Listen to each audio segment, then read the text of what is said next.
আর এবার নজর রাখবো যে খবরের দিকে। হরিদেবপুরে নামি গার্লস হোস্টেলে শ্লীলতাহানির অভিযোগ, নাবালিকা ছাত্রীদের শ্লীলতাহানির অভিযোগ সামনে এসেছে। মেট্রনের স্বামী সহ দুই শিক্ষকের বিরুদ্ধেই অভিযোগ সামনে এসেছে। ঘটনায় মেট্রন সহ দুই শিক্ষককে গ্রেপ্তার করেছে পুলিশ। এই ঘটনায় গ্রেপ্তার করা হয়েছে তিনজনকে। আপনাদের জানিয়ে রাখি,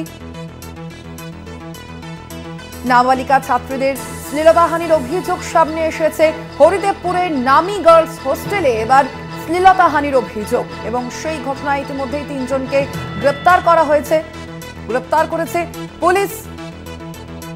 কথা বলবো, ফোন লাইনে রয়েছেন প্রতিনিধি রিয়া মাঝি। রিয়া, ঠিক কি জানা যাচ্ছে, কি অভিযোগ সামনে আসছে, পুলিশ সূত্রে কি খবর রয়েছে, কাদের কাদের গ্রেপ্তার করা হয়েছে এই ঘটনায়? দেখো, ইতিমধ্যে তিনজনকে গ্রেপ্তার করা হয়েছে। একজন টিচার সহ মোট তিনজনকে গ্রেপ্তার করা হয়েছে, যাদের বিরুদ্ধে অভিযোগ ছিল যে কেয়ারটেকারের হাজবেন্ড এবং দুজন টিচারের বিরুদ্ধে অভিযোগ।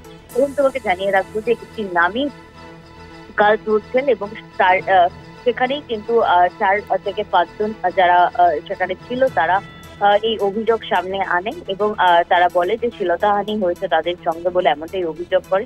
এবং সেই অভিযোগের ভিত্তিতেই কিন্তু যখন এই চার্চের এই হোস্টেলের যিনি হেড তার যখন নজরে পুরো বিষয়টা আসে, তারপরেই কিন্তু তারা হরিদেবপুর থানার দ্বারস্থ হয় এবং সেখানে গেলে কিন্তু ইমিডিয়েট কেস রেজিস্টার হয়, পক্সো কেস হয় এবং তারপরেই কিন্তু এই তিনজনকে গ্রেপ্তার করা হয়। ধন্যবাদ তোমায়। আমরা কথা বলছিলাম, ফোন লাইনে ছিলেন প্রতিনিধি রিয়া মাঝি।